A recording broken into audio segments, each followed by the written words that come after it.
healthcare, governance, and more. Tackling tough topics and amplifying your voice. Join the conversation and make your voice count. The people's voice. Make your voice count. Africa is on the move, a continent of rising voices, untold stories, and powerful transformations. From the streets of Lagos to the heart of Nairobi, from the mines of Congo to the tech labs of Cape Town, the African story is being written every day. Bold, dynamic, unstoppable. This is African News on Voice of the People Television. We don't just bring you the news. We analyze and bring you Africa's heartbeat, the politics that shapes our nations, the economies that drives our future, the cultures that defines who we are, the voice that must be heard. Africa News, Africa's voice, Africa's future.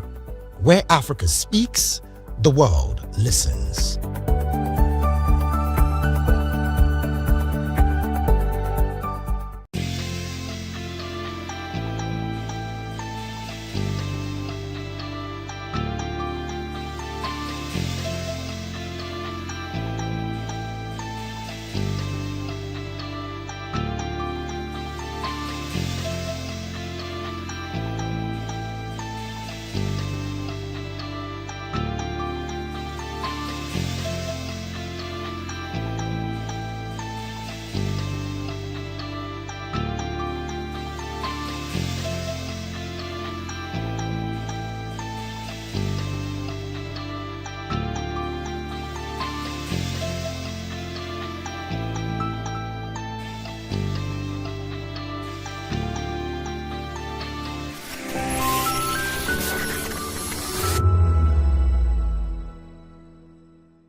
Welcome to Kitty's Corner.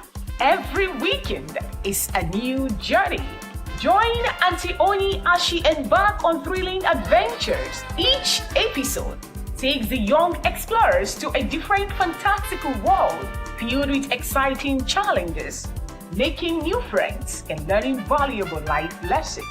The show begins with lots of excitement in a cozy storytelling mood.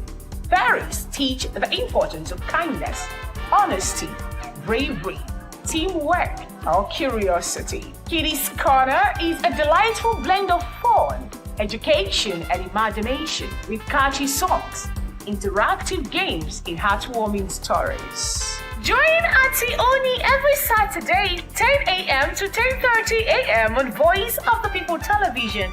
Kitty's Corner, perfect destination for curious minds.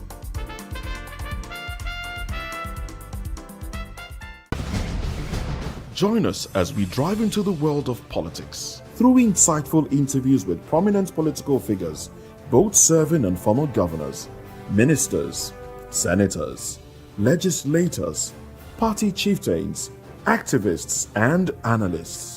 Get first-hand information into the decision-making processes that affect our daily lives. Highly engaging one-hour program that brings political discourse into focus. I am Chukwuma Okoro. Political Lens, Monday through Friday, 6 to 7 p.m. Join us.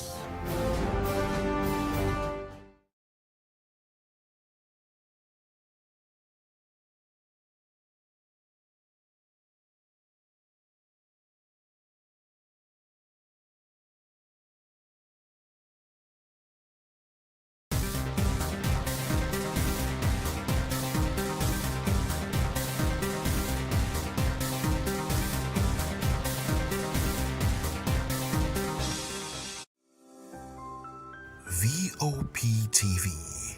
Now you have more than a voice.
This is Health Check, your weekly guide to better living, smarter choices, and trusted answers. From everyday wellness to urgent health issues, we've got you covered. Health Check, only on Voice of the People Television, where your health has a voice.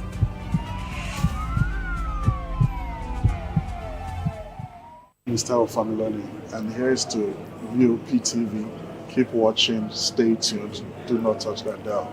Arara, my name is Made Kuti and you're watching VOP TV. Keep watching. Welcome, my name is Zika Davis. Distinguished ladies and gentlemen, boys, viewers, everybody, boys and girls. This is VOP TV. Do you know what that means? Voice of the People TV. You don't have a voice, don't come here.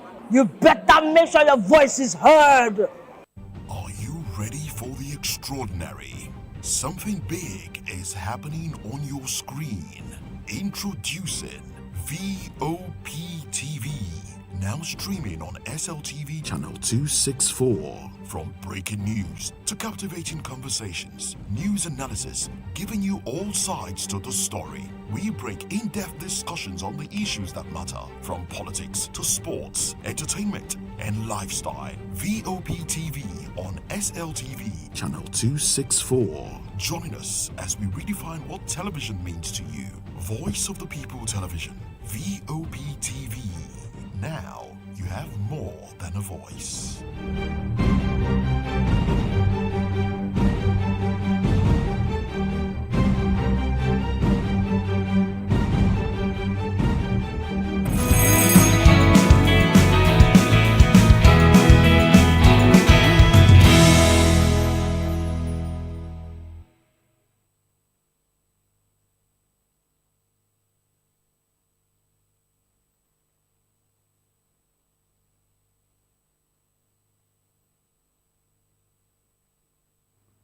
Hello there, good morning, and thanks for joining us. It's a beautiful Wednesday morning. This is VOP This Morning, and this is Voice of the People Television. Well, in the next 2 hours, we are going to take you through very interesting trending stories in Nigeria. Some of them will make you happy, some of them will make you sad, some of them will also give you hope. In any case, we invite you to come join us, and you can also be a part of this conversation by calling in on the number scrolling on your screen, on Chukwuma Okoro. Now, on the show this morning, amid national outcry, Governor Okpebholo orders immediate release of students detained over a Boma protest. And when we move away from that, SDP's Adebayo berates Nigerian elites' non-existent sense of leadership, calls 2025 a wasted year of government looting. Now, STB Adebayo will be part of the show this morning, and he will help us make sense of his opinion on that very issue, talking about government looting. When we move away from that, U.S. hands over critical military equipment to Nigerian forces as ISWAP plans coordinated drone attacks on troops in Borno State and Yobe. Now, the issue is, why is the Nigerian military telling us that they are going to procure drones? Because the last time they did, even before they bought it, the terrorists used their own drones against Nigerian people. Oh well, those are the major topics of discussion. But we also have other interesting trending stories that we are going to weigh in the course of this program. Good morning, Jen. Good morning. Good to to be see here. you. Good morning. Beautiful. Okay, so the Kano State Hospital Management Board has ordered an investigation into alleged negligence following the death of a patient, Aishatu Umar, at the Abubakar Imam Urology Center in Kano. The board's executive secretary, Mansoor Nagoda, directed that an immediate probe be conducted into the circumstances surrounding the incident amid growing public concern.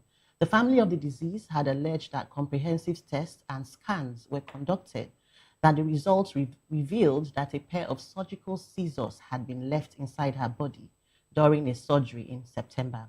A statement on Tuesday by the board's public relations officer, Samira Suleiman, said the management had taken note of reports describing the circumstances of the deaths as distressing. Ms. Suleiman said the board also acknowledged complaints by family of the deceased who alleged that Ms. Umar's condition deteriorated while she was receiving treatment at the facility.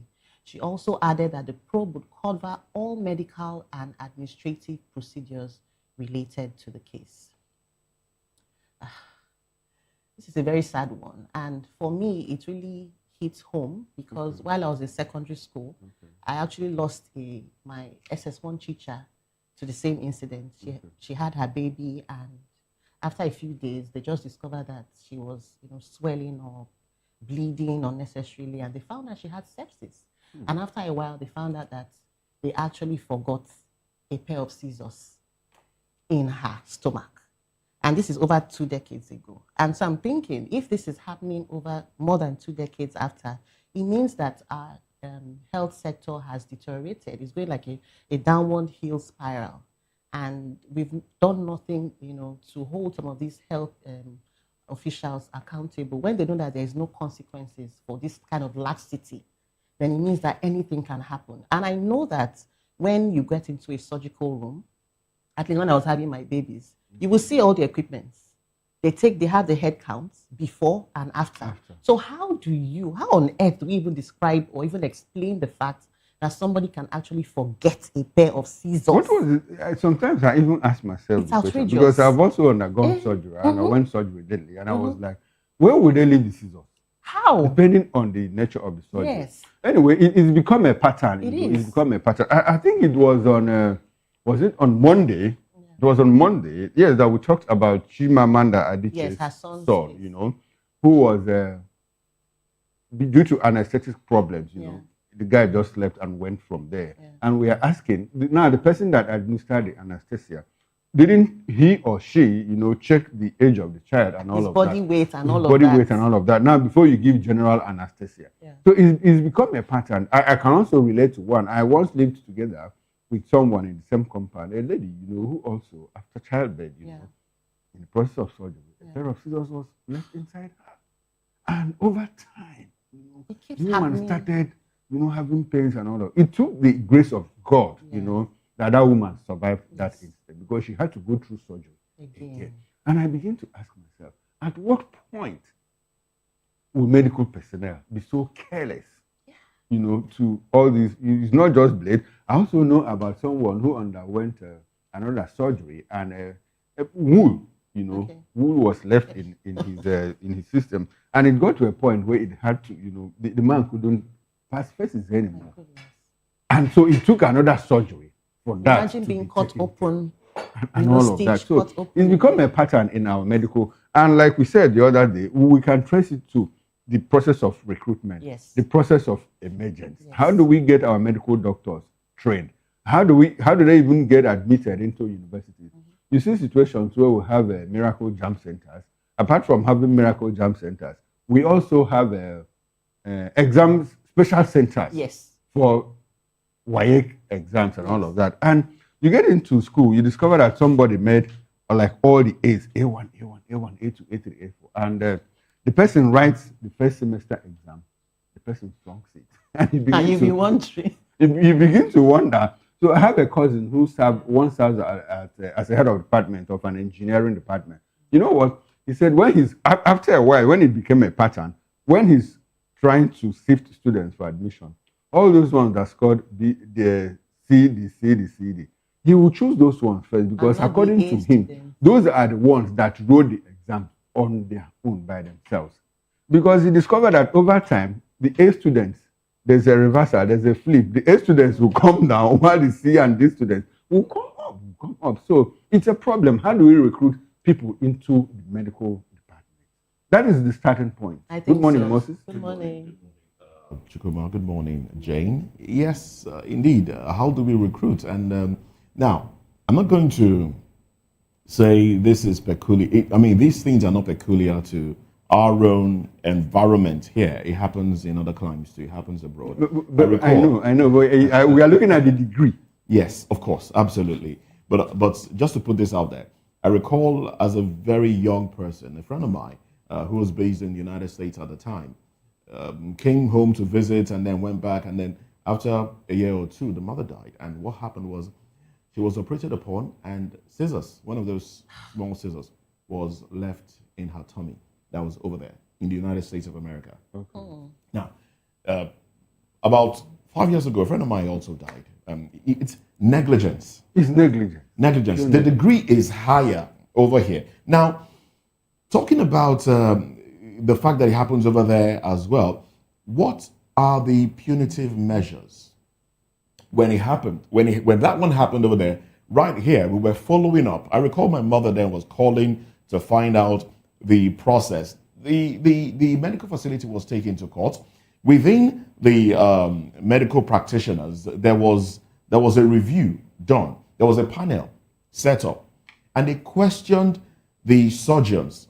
So they had to answer questions as to the possibility of, what would lead you to forget material in somebody's body. Meanwhile, you have somebody who prompts you. In fact, that was even when I realized that while operations are going on, there's a particular person who takes record of the towels, the equipment. You know which one you've given to the surgeon and which one you've taken back. So there was a panel to ensure that it doesn't happen again. But over here, what do we see? Basically, it gets swept under the rug. Yes. A friend of mine died because she had fibroid. She was operated upon, and the surgeon forgot a towel inside her. It was inside her for 3 months, and then she started having complications. In fact, it was a Luth. Which one is Luth? Lasut Luth. Which one is Luth? Is the one in the University of Lagos. Yes. Okay, no, the other one here. Lasut. Yes, the one closer to Ikeja on the bridge. Lasut. That was where she was, and that was where she died. They forgot towel inside. It's and what was done? Nothing. Absolutely nothing. That's the major problem, because there are no consequences. That's true. Jen and I, like you are sharing now, we have also shared experience. Of course, everybody has. Everyone that has lived in Nigeria. I'm telling you, it speaks to that. I think the key word there is negligence and lack of consequences. And until we begin to deal with these things, and like I keep saying, and like you also said, what are the factors? What could lead someone, to forget? The state of mind. Does it have to do with exactly? I'm also thinking overwhelm and fatigue. So these people are short-staffed. That's not to excuse this negligence, but they are short-staffed. So maybe you have a ratio of 1 doctor or 2 nurses or 2 surgeons. I'm just thinking hypothetically now, catering to 50 patients, 30 patients. So that person will be worn out. That's not even an excuse. It's not an excuse, but it's not an excuse. It's a problem. It is a problem. Before we leave, just to cite an instance. When I told you I had surgery sometime, and the medical doctors was that, so if we had booked you for, meanwhile I was there in March and I was booked for July. And at the point they said, look, we can't take people again because the whole of July, August, September is already filled. We are short-staffed. This is the medical doctor telling patients, look, we can't take you because we are shortage of staff. Anyway, it's unfortunate but like we said, there should be consequences. There should be a panel set up to understand what went down. And not just another panel. Not just another panel. Just to ensure that this doesn't happen next time. Now, let's move away from that. Lagos High Court has awarded a sum of $25,000 as damages in favor of Femi Falana, Senior Advocate of Nigeria, in the $5 million lawsuit against Meta Platforms Incorporated, the US-based tech giant owned by Mark Zuckerberg, over alleged invasion of his privacy. Well, in a judgment delivered on Tuesday, Justice Olaleko Oresonyo held that a global technology company such as Meta, which hosts pages of commercial benefit, owes a duty of care to persons affected by content disseminated on its platform.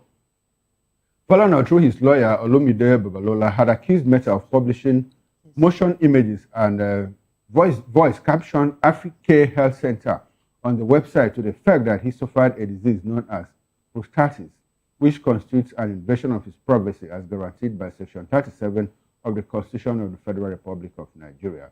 Falana said that the published false video about his health status is false, offensive, disturbing, and has caused him mental and emotional disturbances. The court also found that Meta determines the means and purposes of processing content, monetizes pages, and controls distribution algorithms, and therefore acts as a joint data controller with page owners. Accordingly, Meta was held vicariously liable for the offensive video. Now, vicarious liability is the point here. and I'm just wondering, if I try to do a mental calculation of $25,000. That's a lot of money. But not to somebody like Femi Falana because he's a senior advocate of Nigeria, and I noticed why you're looking at me like that. He handles very huge briefs, you know. So but the point here is, I understand that Femi Falana was offended. He is a private individual, so why would somebody publish something about him? I say this in the light of the fact that when our people in government, when people in government, our leaders, fall sick and they try to, hide it, and not reveal what the problem is. I'm going to hospital, I'm not sick, and all of that. Nigerians will come out and say, why don't you tell us what the problem is with you? We have a right to know, and all of that. But like I said, Femi is a private citizen, so he is entitled to his privacy. Now that the court has awarded this, I'm pretty sure that Meta is going to appeal. And when they appeal, what will come out of the appeal? And as a matter of fact, since it's foreign owned, if at the end of the day, the Supreme Court, when it eventually gets to the Supreme Court, and Supreme Court finally gives judgment in favor of Femi Falana, I'm sure that Meta is going to pay the money. Unlike the situation where we have instances where setup has a secure judgment in favor of the Nigerian people, but implementation becomes an issue. So it still brings us back to the issue of corporate governance structures. How do we implement all of that in this country? It's a big issue. One thing in Nigeria is to go to court and secure judgment. Another is for that judgment to be implemented, especially when government is involved. But I'm happy that Meta is a private individual. Oh, well, congratulations to you, Mr. Femi Falana. Thumbs up. You won the case. Like I'm actually very happy because it will send a big warning to people who are behind these deep fakes and AI. Because I had to go look for that video and I could tell that it was AI. And in this day and age, sometimes the lines between reality and fake has been blurred because of AI. And I feel that Meta needs to do beyond just being after the whole commercial, generating income, funds rather, revenue, and ensure that whatever advert is put up on their platform has been vetted. Because these people put up a video, I don't know how they did it, of course it was AI, of Mr. Falana saying that their products helped cure his prostate issues.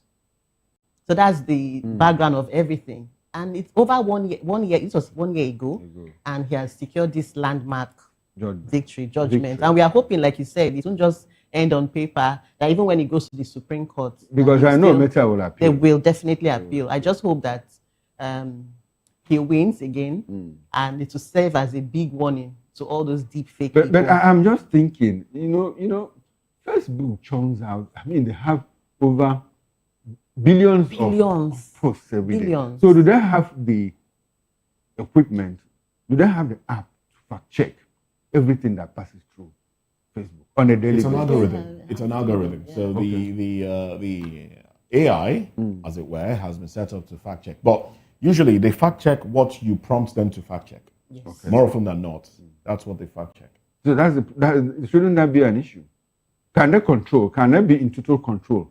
Well, they have community rules. If you flout those rules, they can pull down a post. If people report a particular post, I'm happy that you brought us to that point. If people report, yes, because they obviously cannot see everything. But Mr. Okoro, let me just even put it back to you. Imagine you see such a video, that looks believable of Mr. Falana saying, "Oh, he used so products and it helped him with his prostate." I'm sure the first thing that will come to your mind won't be, "This must be AI." Because you think for somebody to even pick this kind of personality, to play this sort of prank on unsuspecting people, then it means we have a long way to go. So imagine at least both of us are learned, all of us are learned. So imagine people who don't even know that this is AI. You know how many people they would have swindled, they would have, Yes, because people will keep going back. All right, let's keep going back to see if they can help themselves through that means. Oh, well, let's move on to another conversation now. This time around, it's happening somewhere in Africa.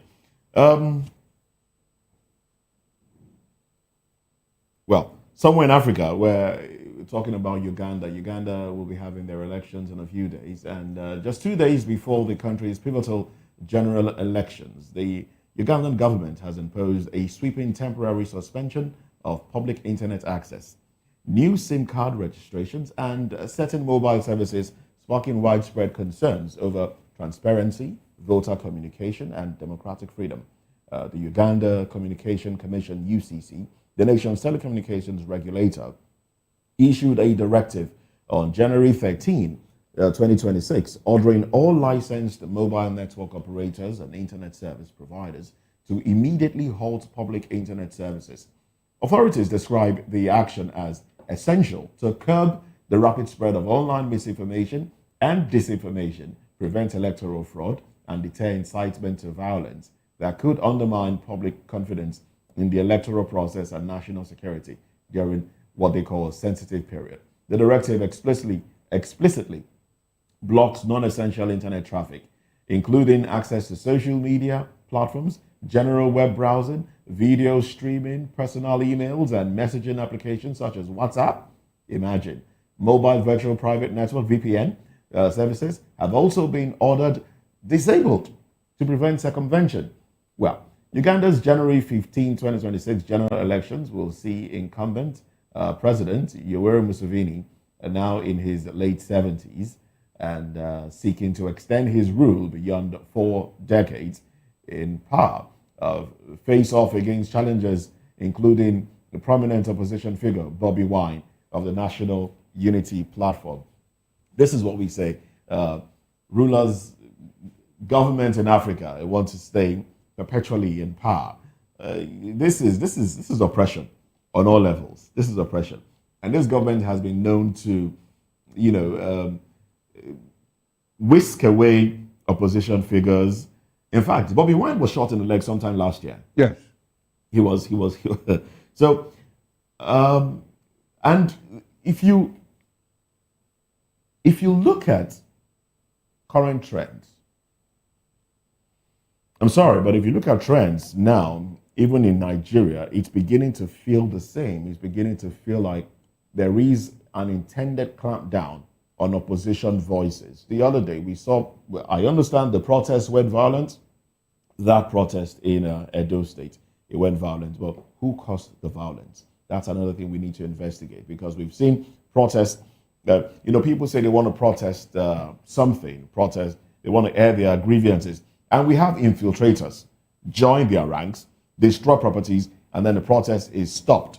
And then protesters are arrested. We've seen that happen more often than not. And these infiltrators are usually linked to the government. NSAS is a good example of something like this. So there was a protest the other day. I mean, I'm bringing it back home to Nigeria. There was a protest the other day in Edo State, protesting kidnappings. All right, two doctors were kidnapped. One was killed, and the people took to the streets in anger, saying government has failed them. Fine. For those that destroyed properties, yes, they should be dealt with. Yeah. But then students were, rounded up, arrested, put in what looks like a cabin, like they are common criminals, bare-chested, begging for their lives, really. And then government is coming out and say, oh, well, release them, release those that are not, sorry about that. That was funny. Government was saying, release those that are actual students and prosecute those that are not students, but within the school environment causing trouble. If you knew there were people that are not students, but are within the campuses, if you knew them already, why didn't you just go for them as against, raiding hostels at 3 a.m. and basically whisking people away? So we are seeing a trend in Nigeria, in other parts of Africa as well, where government just feels, okay, let's just suppress the people, cow the people, so nobody will get to speak against the government in power. It is wrong on all levels. Now, internet access has been cut off. Oh well, I pray Ugandans will, find their voice one way or another. Yes, I think it's an African thing. It's an African thing, especially when you see people, want to retain power at all costs. We are talking about Uganda. What about Tanzania? You recall what happened in Tanzania, and by a woman anyway. But I'm not trying to. That's to tell you that, look, politicians of all hue they are practically the same. It's not gender sensitive. It's not gender sensitive. You know, everyone. In fact, they say what a man can do, a woman can do better. And in that Jane, case, and in that case, she did a very good job. She did a very good job. A very terrible job. Let's go back to Uganda. I started hearing about Yoweri Museveni right in my secondary school when I was in secondary school. That time it was between him and his Hebrew and all of that, but he was able to overpower and now became the president. And he's been the president all through my university days and my adult life. One man ruling people. Baby Wine has been able to escape with his life. I mean, he looks like a cat with 9 lives. He was under house arrest at some point. At some point. And even prevented him from running for this election. But somehow the Uganda people said, no, it can't happen. So, like, it's a clarion call on the people of Uganda. I mean, if you allow one man to overpower all of you, and like people normally say, well, it can happen in Nigeria. And I just hope and pray that it cannot happen in Nigeria. Unfortunately, let's get into the papers and see what the papers are talking about. And we'll start with the Nigerian Tribune. The Nigerian Tribune with the window headlines. Our church massacre, DSS lists 10 witnesses, tenders more documentary evidences. Afghan semis, I fear Osimhen, Iwobi, Lukman, Morocco coach. Now that's coming from the Morocco coach. NFF chairman alleges fears over officiating. The big story, US delivers military supplies to Nigeria. 129 terrorists arrested, 55 killed, 309 hostages rescued in Kwara, Kogi police. And Olabisi Onabanjo's wife, Lucia, dies at 100 years. Tinubu Abiodun pay tribute. After protest, Shippers Council orders shipping companies to suspend fee hike. Ekiti poll called to notify PDP governorship primary, orders fresh exercise. Federal government begins implementation ahead of agreement signing with ASU. I'll take that again for clarity. FG begins implementation ahead of agreement signing with ASU. NIWA NIWA to acquire barges, vessels with 10.3 billion naira in 2026 to dredge 100-kilometer waterways with 1.8 billion naira. Concerns as NAQS allocates 335 million naira to social projects amid Nigeria's food export challenges. And in the world of health, sugar drinks increase risk of heart disease in children. That's coming from experts.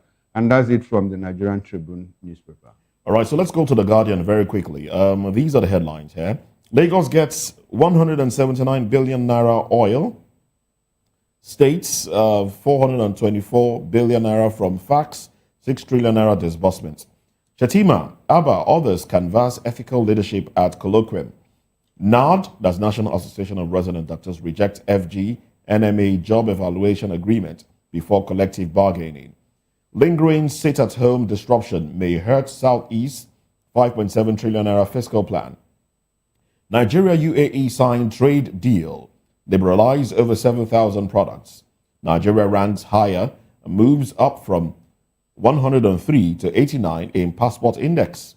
And then we also have Obi Kaigama raise concerns over new tax laws as officials defend reforms.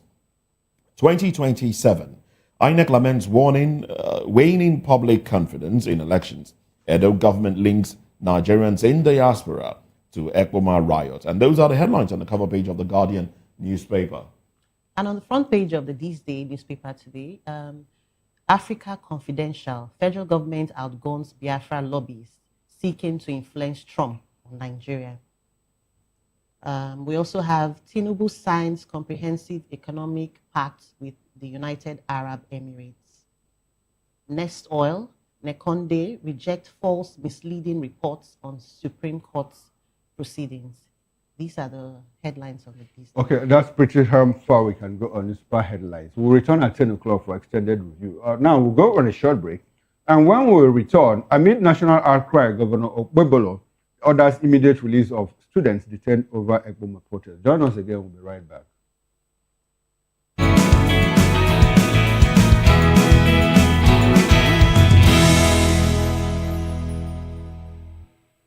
In a world where truth is the ultimate power and opinions scream the loudest, it's time to wade through the noise no get tribe.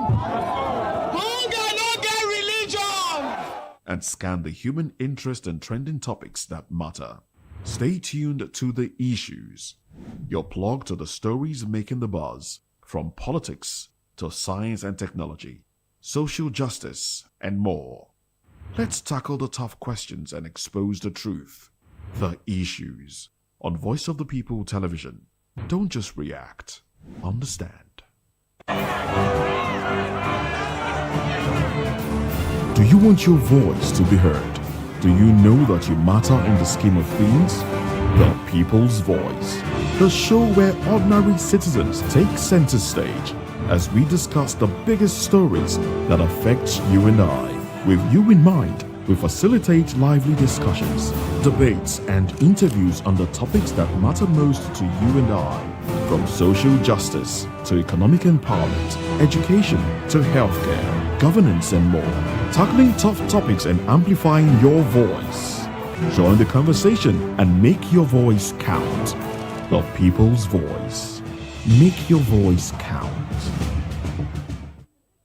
The red carpets, awards, the razzmatazz, music, fashion, interviews, and more. Spotlight on Voice of the People Television. Let's feed you with all the juicy stories in the global entertainment space, bringing you the glitz and glamour as it is hot.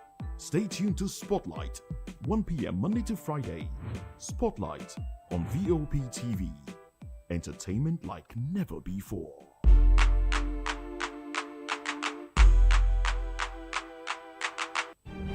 In a world where power shifts with every headlines, news breaks and events happens, we bring you unbiased and explicit information on politics, economy, and state of the nation. We break down the chaos. Facts, not fluff.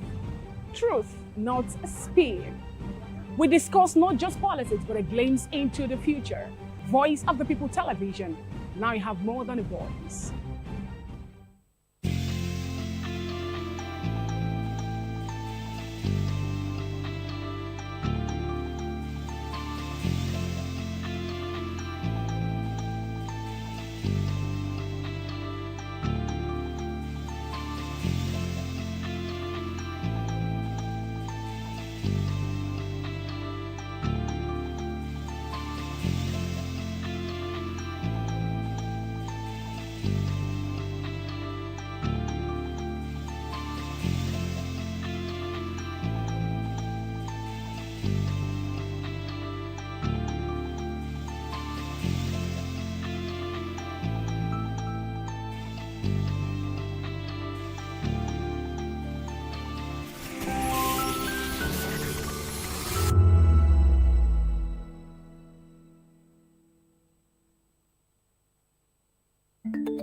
Africa is on the move, a continent of rising voices, untold stories, and powerful transformations. From the streets of Lagos to the heart of Nairobi, from the mines of Congo to the tech labs of Cape Town, the African story is being written every day.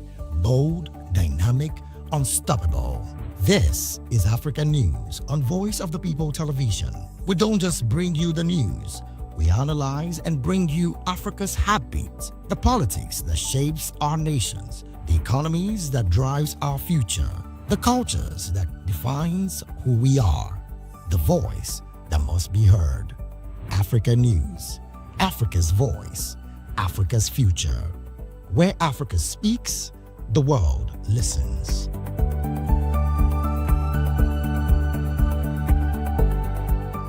From the views on the street, we go to bed empty hunger, to the blaring horns of a hustling city, the loudest voices of the common man got a medium to be heard. This particular administration, they were coming unprepared. It's not a bad thing to renovate the president's lodge. Through top-notch programming, unbiased reportage of news, sports, business, entertainment, and cultural documentaries, Voice of the People 90.3 FM became a symbol for 21st century media. And now, a new baby is born. Voice of the People Television, VOP TV. Youthful, full of vigor and penchant for excellence in the continent's media space, exposing the wrongs, applauding the rights, dissecting the news without fear or favor, through factual and accurate stories and contents. Corruption kills three things that makes a society. Representing the interests of the people and giving them a voice. Voice of the People TV is here to stay towards building a fair society. VOP TV, Voice of the People Television, truly a voice for the people.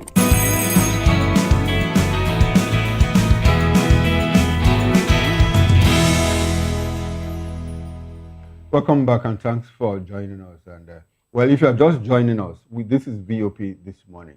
Now let's get into it. Edo State Governor Monday Okpebholo has ordered the immediate identification and release of all innocent students of Ambrose Ali University AAU Ekpoma who were arrested and detained by the police in the aftermath of the recent unrest in the university town. Well, the governor issued the directive on Tuesday during a meeting with the president of the Ambrose Ali University Ekpoma Students Union government, reaffirming that AAU students neither organized nor participated in the disturbances that rocked Ekpoma. Governor Okpebholo insisted that the incident was criminal in nature, carried out by non-students who loiter around the university environment under the guise of activism, with the sole aim of fomenting trouble, extorting students, and looting property. He assured the student leadership that the administration would not allow joining students to suffer for crimes they did not commit, stressing that any AAU student wrongly arrested during police operations will be released without delay.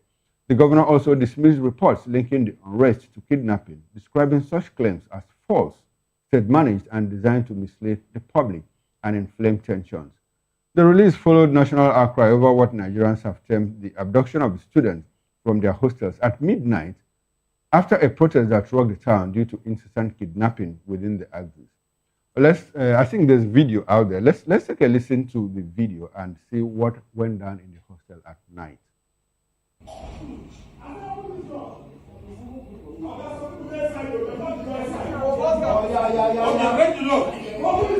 the door! Go!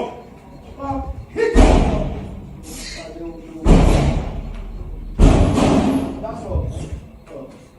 If you not get tear gas them.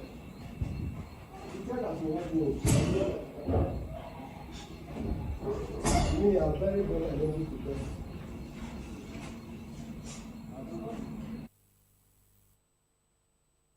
Okay, now I think we all have seen it. That's a clip, during the incident, and it was recorded by one of the students, and you heard them say, if you have tear gas them, smoke them out so that we can capture them. Well, meanwhile, the state government, has insisted that there was no protest, but rather a riot aimed at destabilizing the government, and a riot sponsored by a Nigerian resident in Russia and other locations overseas. Well, we've been joined in the studio to help us make sense of this and other stories by Barrister Darlington Agomo. Barrister Agomo is a lawyer as well as a political affairs analyst. Good morning, Barrister. Jen and Moses, how are we today? Okay. Good morning, sir. Yeah. All right. We have also been joined by Mr. Somi Uranta. Mr. Uranta is a philosopher, economic consultant, as well as an author. Good morning, Mr. Uranta. Good morning to you and Good morning to everyone on the table. Thank you, gentlemen. We also have been joined from our Oka outstation by Honorable Ejiofor Egwatu. Honorable Egwatu is one-time House Committee Chairman on Information and Anambra State House of Assembly. We have also been joined by from our Benin City by Mr. Frank Ehiosu. Mr. Ehiosu is an author and public affairs analyst. We'll also be joined in the course of the program by Barrister Douglas Obankwa. Barrister Obankwa is a legal practitioner and convener, Security Institution Room. He is also the former chairman and former public secretary, Nigerian Bar Association. Gentlemen, thanks for joining us on this program. We appreciate your presence. Thank you. Okay, beautiful. Now let's start from the studio. Barrister Darlington. Yes. You are a lawyer. Give us an idea of the legal implications of not arresting criminals at the crime scene and going into their hostels on mere suspicion that there were parts of the protest that apparently we hear was hijacked by certain elements, and travelers were molested, goods belonging to people cows and other animals, household animals, was destroyed and taken away by the protesters.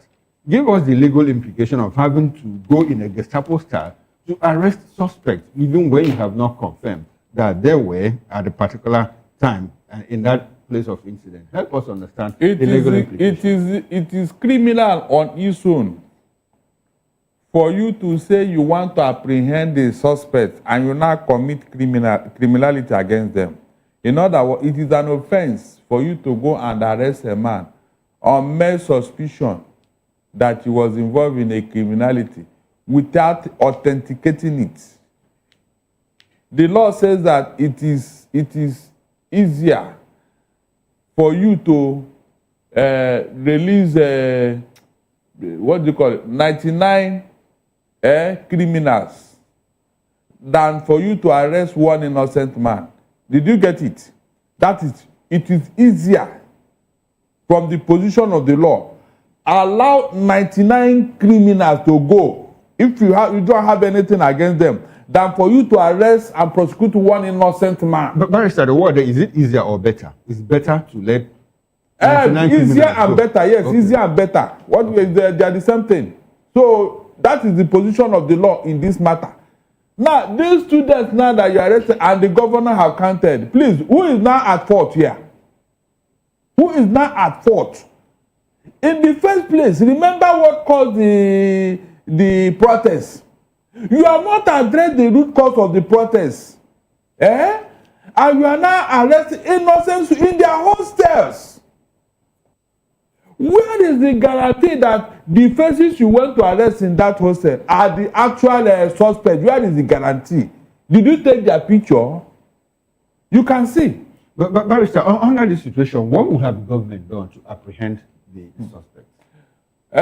You see, yes, the first thing they would have done is arrest the root cause of the protest, and that is the marauding herdsmen or whoever that has been kidnapping the indigents of that state, which is on record. Everybody is aware of what is going on in that particular axis. So why haven't the police arrested them? Barrister, don't you think that these are two different issues? Sorry?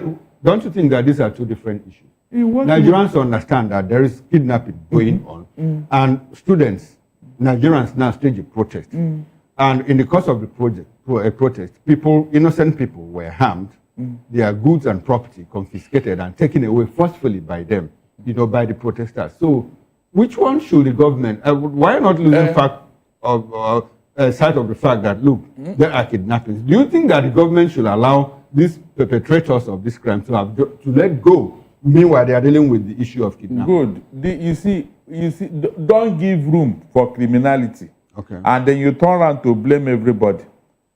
I have always told you here that it is the society that prepares the crime, the criminal just commits it.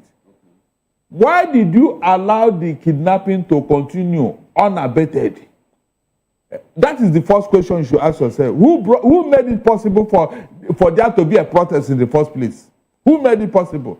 If criminals now join the authentic protesters, is it the fault of the protesters?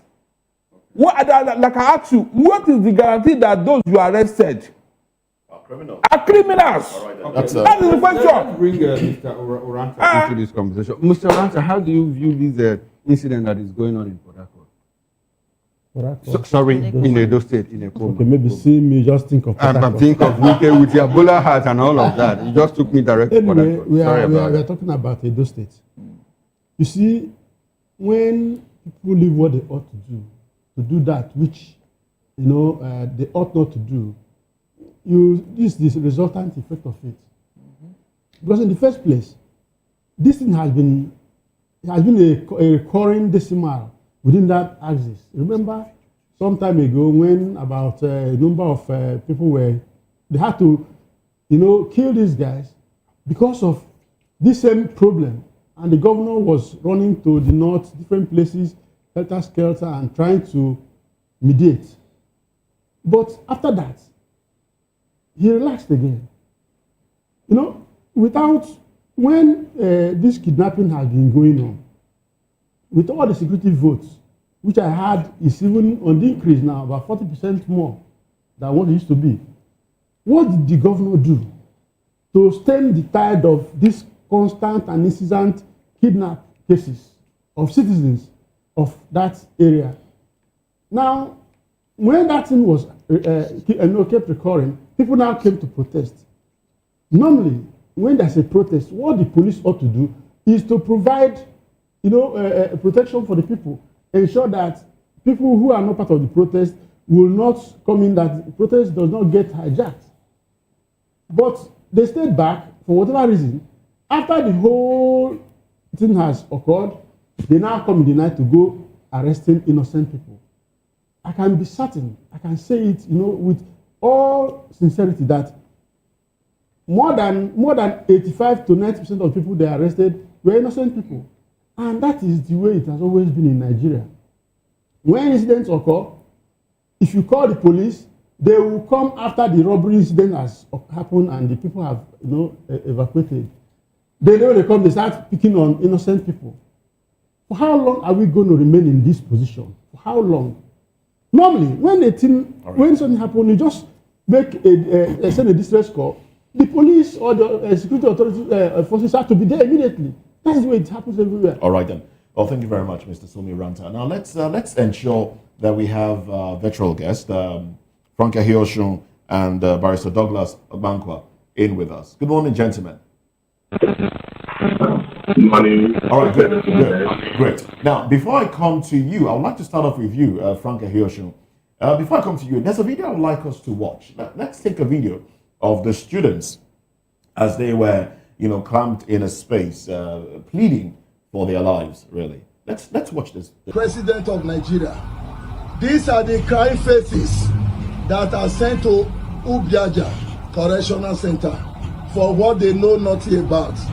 Sir, we did not participate in that protest. The people that participated in that protest, they are in their houses. They are walking freely on the streets and nothing happened to them. Sir, we are begging you. We are being punished for what we know nothing about. Sir, we are your children. We are your children, sir. Please have mercy on us. Even if at all we even offended you, at least a father must have mercy for his child. We are all your children. Have mercy on us. Have mercy on us. Nobody can deny what we are seeing this governor doing in Edo State. Therefore, we will not support vandalism. We go support vandalism. There you have it. These young faces, young gentlemen, right there, clumped together in a space and pleading, bare-chested, all of them. So basically, their rights to decency was stripped. Basically, they were ripped, half-cladded, half-naked, and then begging for their lives. And these ones say they are students. Now, Barrister Douglas, good morning to you once again.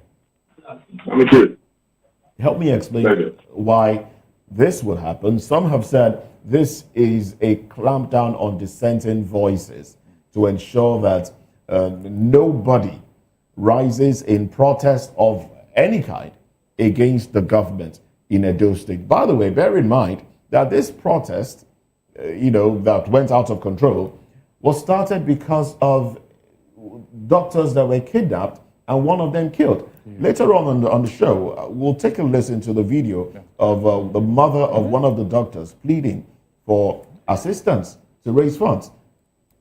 Let's have your take on this one. It's very, very annoying, seriously. Well, actually, like staying away from the politics of issues like this. So this is politics. To dwell on the tour. Okay. And for me, the tour here is what we have seen on this video. First, you raise a very pertinent issue. These young boys were dehumanized. And I always ask this question so that I have an opportunity. This is an opportunity for us to change the way things are done in this country. Why must you strip suspects naked when you are taking them to court? I wonder. Has their citizenship been suspended? I wonder. I've asked that question and I keep asking. The fact that somebody is a suspect is he a citizen of the Federal Republic of Nigeria? You must wear his clothes and his shoes. We must change the way things are being done. So for me, this is an opportunity for us to look at our criminal justice system. If this video ends up anywhere in the world, they will think we are savages, but we are not humans, I'm telling you. So it's important for the authorities to tell those in charge of security when a suspect is going to court, let him wear his clothes. Let him wear his clothes. If they are bringing a suspect from his cell, let him wear his clothes. All right then. Okay. That is number one. Okay. Number two,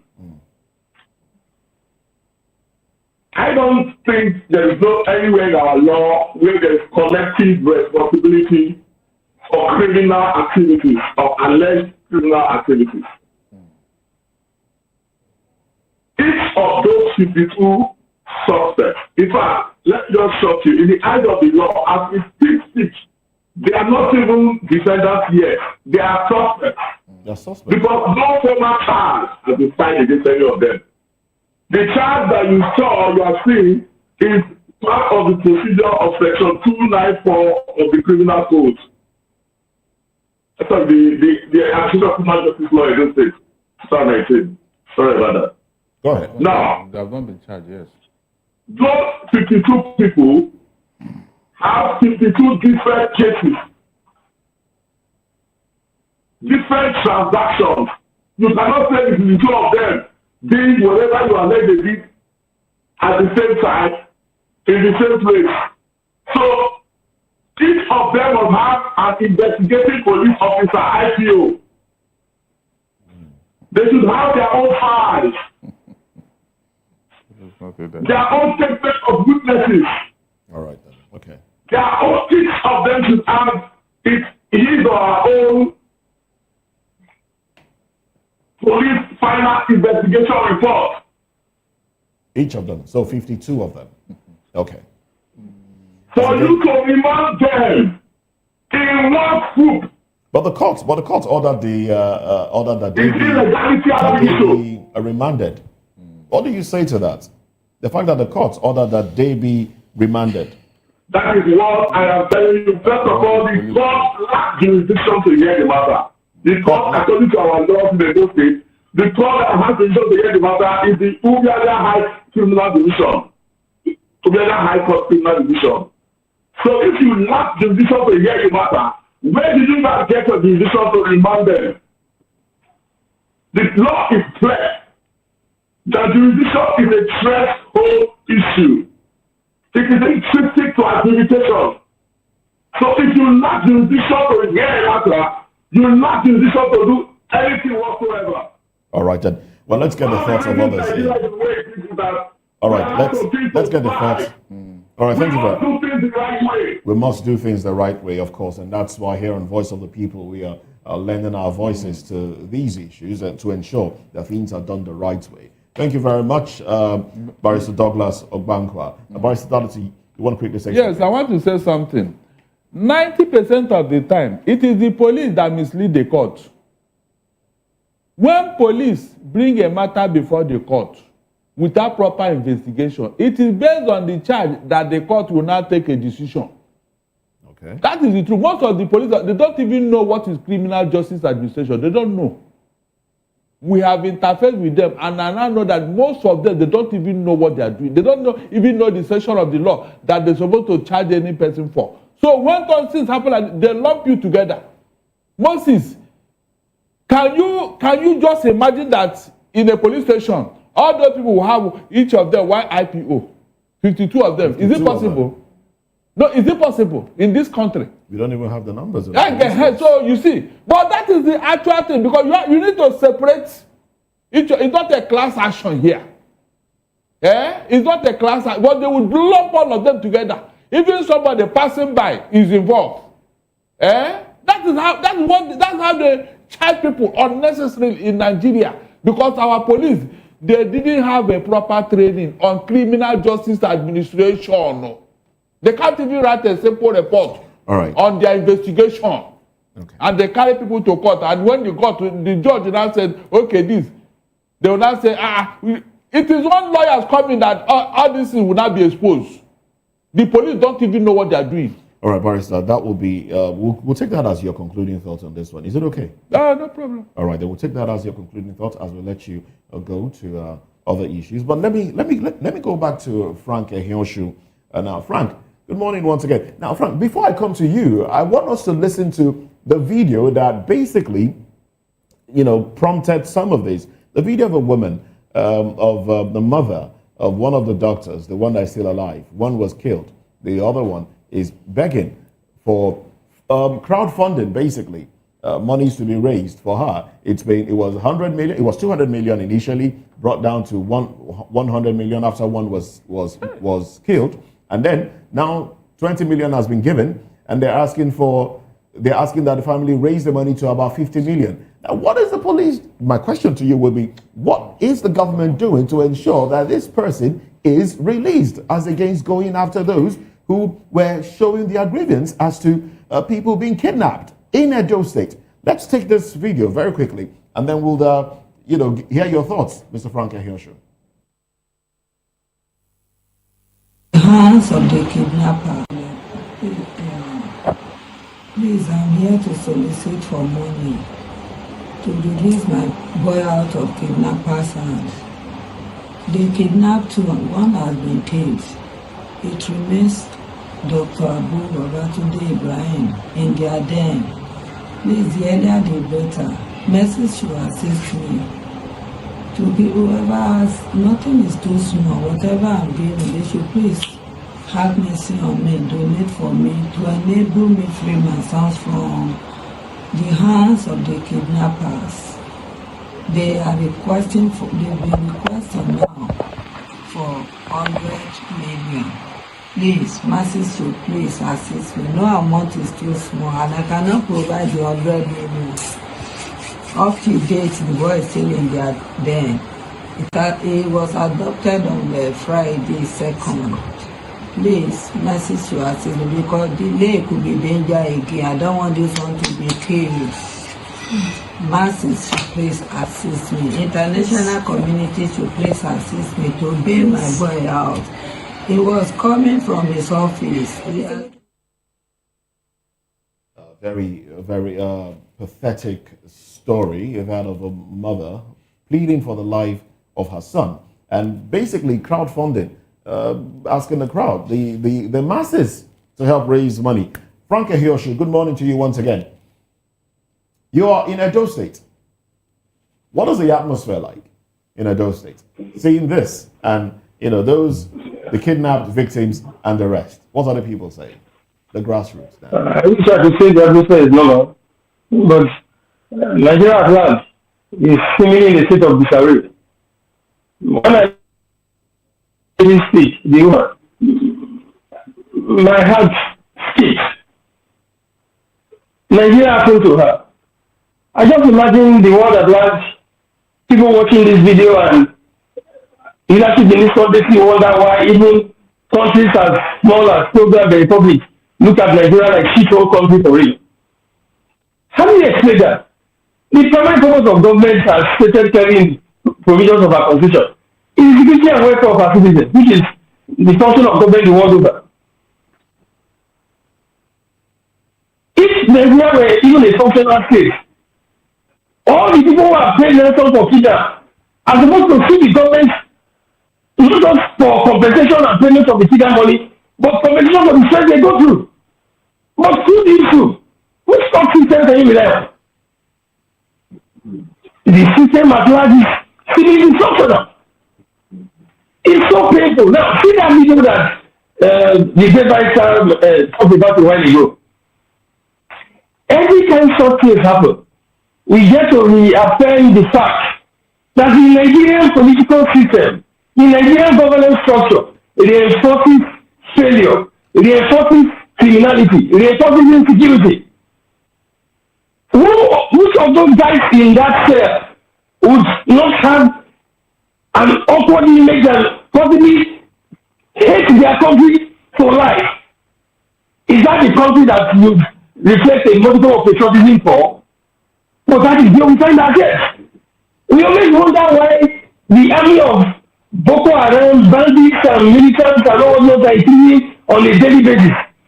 It will keep increasing in geometric proportion because even our policing method ensures that the people rather choose to support criminals most times rather than support law enforcement agents.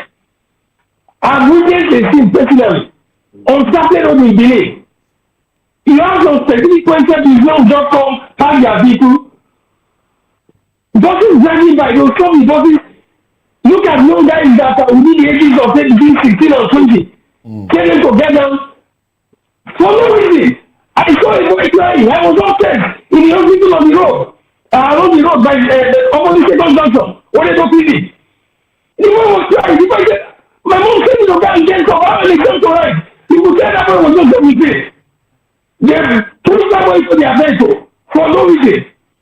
They took about 10 of them. They would drive them to the police headquarters and tell their parents to come and bail them. Is that what you call the police? People don't refer first world countries. I say those countries are too far. You go to Togo, go to Benin Republic, go to Niger, go to Ghana. Nobody will tell you this is your friend. But come to Nigeria. You almost feel safer with bandits than how in Nigeria today. Frank, I would like to before I come back to the studio. I can feel your passion about this. You know, it's any parents will feel terrible about this. But the government seems to know where this is coming from. The government is saying these are diaspora sponsored. I mean, the protests, the destruction, or the riots, as it were, is diaspora sponsored. In fact, they are fingering Nigerians in Russia. What do you make of that statement? And if they know, why not just name or go after these people as against just picking out people from their rooms? 52 of them. 3 a.m.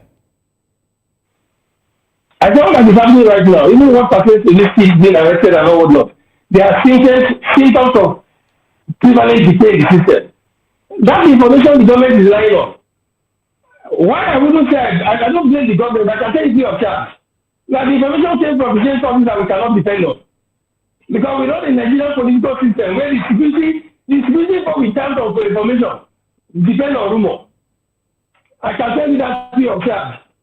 So if they say it's from Russia or from diaspora, a 2-year-old kid can wake up and make short attack.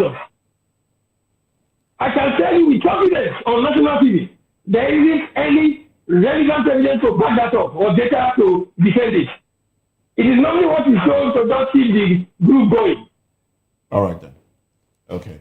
Well, let's unfortunately we're out of time for this conversation, so we'll be wrapping up with concluding thoughts. One minute. Let's have your concluding thoughts on this one. Well, I think that the governor should get to job.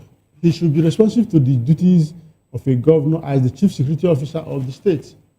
Because if there's a situation in the state, he should rise up to the occasion and not to wait until the thing has degenerated, then he now stand up and start, looking for people to arrest. He should do his job. More so that they have more money now to spend, he should act with it. So instead of this knee-jerk approach to governance. All right then. Yes. All right then. Let's get concluding thoughts from Barrister Douglas Obankwa in 1 minute, please. Barrister Douglas, go ahead. Yeah, the running of the state is everybody's business. There were actually criminality perpetrated during the protest. That was what led to all this. So if you are protesting, Go ahead. You should actually also don't participate in crime and criminality. There's evidence of trailers being hijacked and cows, rams, and goats stolen. Some locals in Okpebholo, their stores were raided. If those things did not happen, I'm not sure the arrest would have happened. In any case, the arrest was indiscriminate and the remand was indiscriminate. So let everybody follow the law, procedure, and due process so that Nigeria will be better. All right, thank you very much. I like that. Let everybody follow the law and due process. Thank you very much, Barrister Douglas Igwanko. I would like you to stay with us as we get into another conversation now. And also, Frank Hioshin, let's get your concluding thoughts in about 30 seconds to 1 minute, please. Thank you.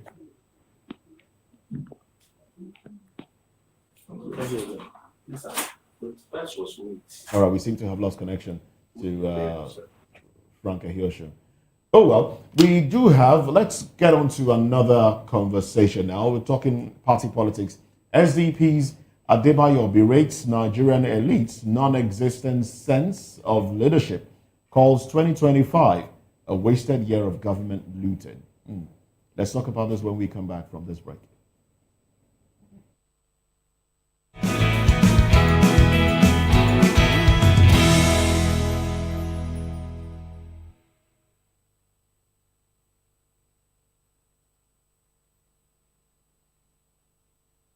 Well, the presidential candidate of the Social Democratic Party SDP in the 2023 elections, Prince Adebowale Adebayo, has criticized the performance of both the federal and state governments in 2025 and shared his thoughts on topical issues in the polity.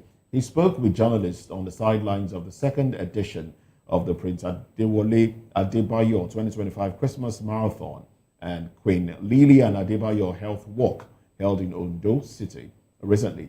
In his estimation, 2025 was a wasted year for the Nigerian people, a looting year for the people in government and for the media, a year of destruction for the political class. It was a year of removing credibility from politics. And for Nigeria, it was a year of international embarrassment, according to him. Well, joining us virtually to expatiate on these views, we have Prince Adewale Adebayo, a legal practitioner and SDP presidential candidate in Nigeria's 2023 general election. And I think he will be contesting again in 2027. Good morning to you. Good to have you join the conversation. Good morning to you and Happy New Year to you and your audience. And may God bless Nigeria mightily. Oh, well, you've heard some of the views of some Nigerians that 2025 government spends humongous amounts of money on things that some people will say are wasted. A few of them would be 10 billion naira for a solar panel in the Asu Villa. This year we have more monies set aside for that project, the mini solar grid in Asu Villa as well. And then some other billions set aside for generating sets and the rest of them.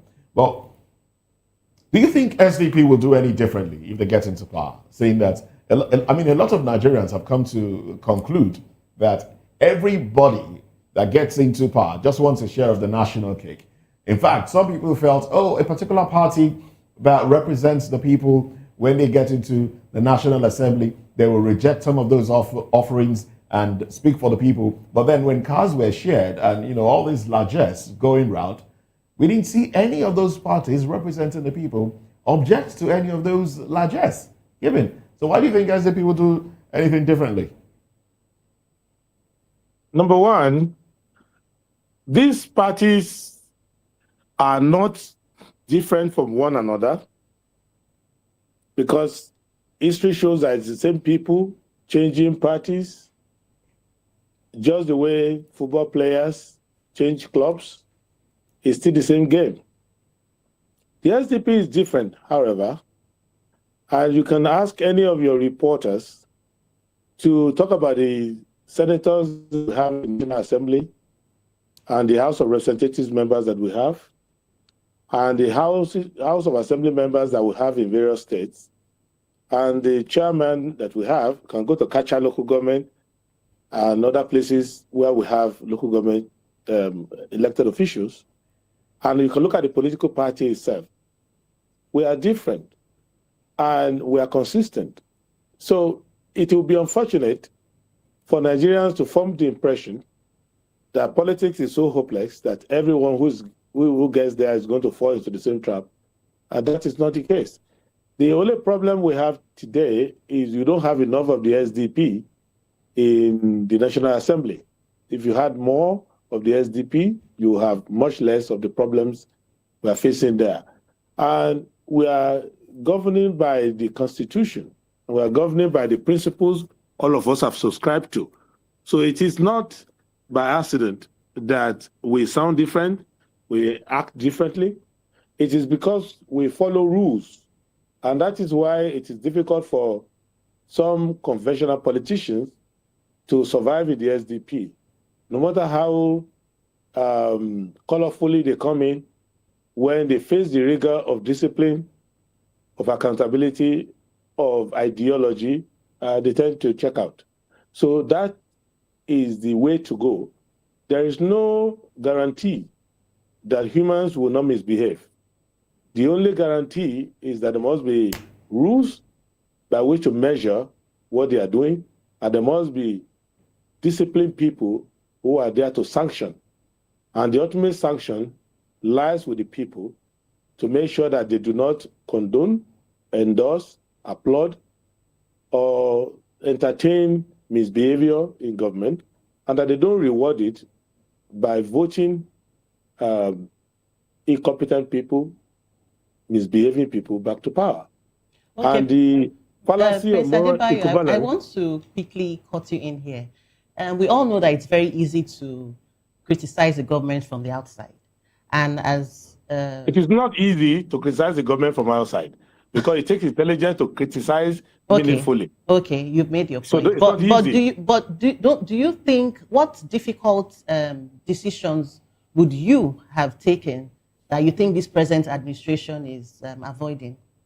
Okay, before we address difficult decisions, let's look at the easy decisions, because even the easy decisions, they are failing. The easy decisions are, one, it's easy for you to say, I will not bring corrupt people into my government. It is easy for you to say, I will not bring incompetent people into my government. They are not difficult decisions. Those are decisions you make, fundamental decisions. It's easy to say, I will follow the law of appropriation. I will not have 3 budgets running riotously, contemporaneously at the same time, concurrently, and I won't fund any of them.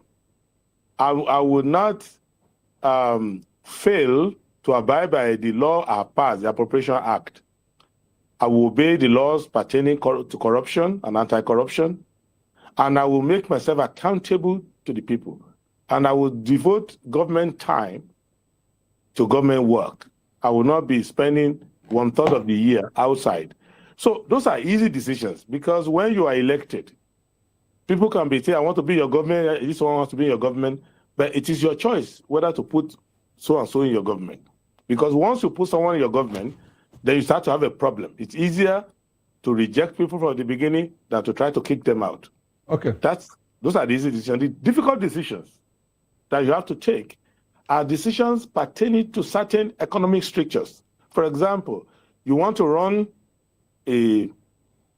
start thinking out in terms of a balanced budget, but because of the developmental challenges you have, you may want to run a deficit budget. The difficult decision you have to take are two. One, you have to make sure that you don't run your budget by quantitative easing, by printing more money and devaluing your currency.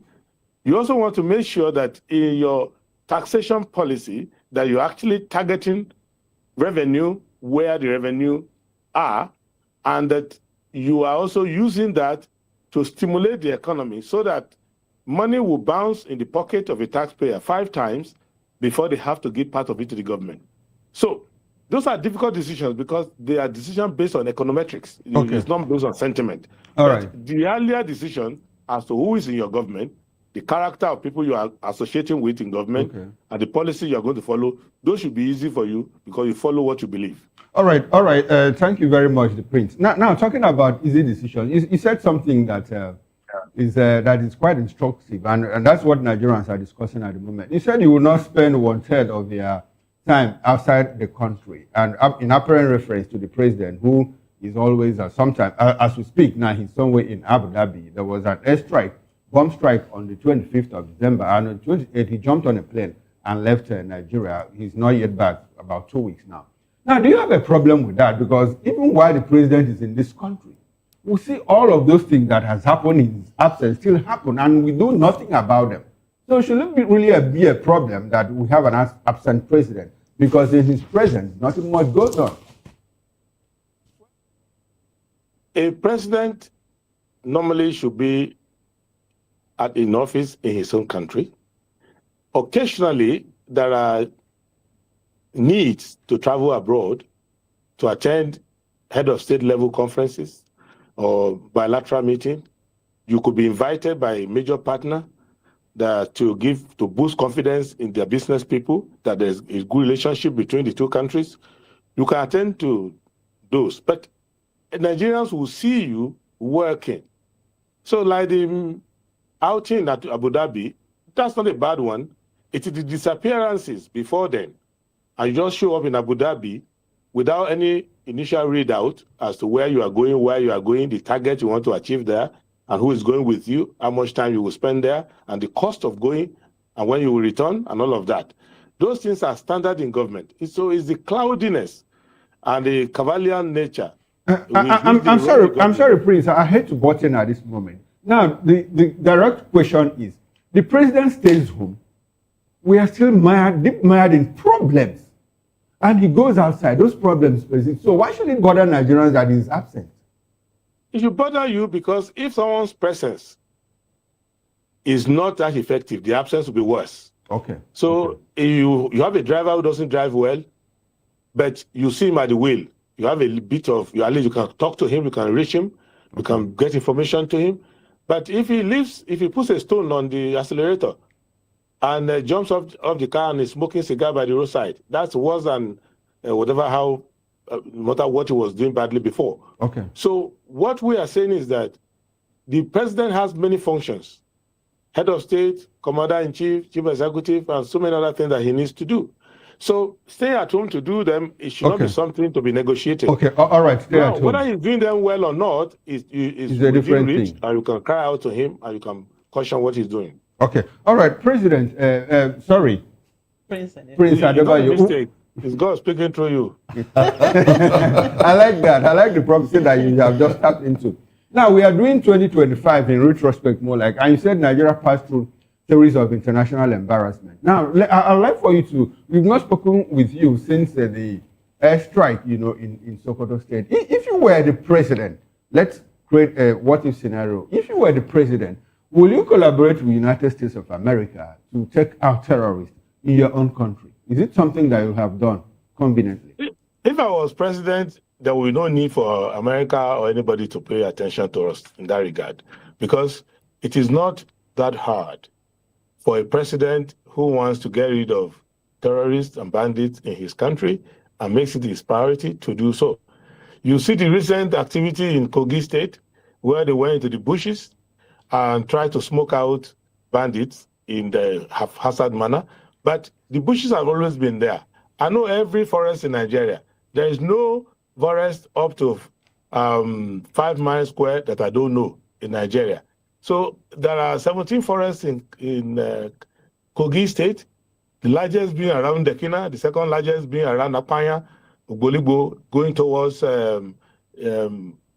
Suka, and all of that. So you know all these forests.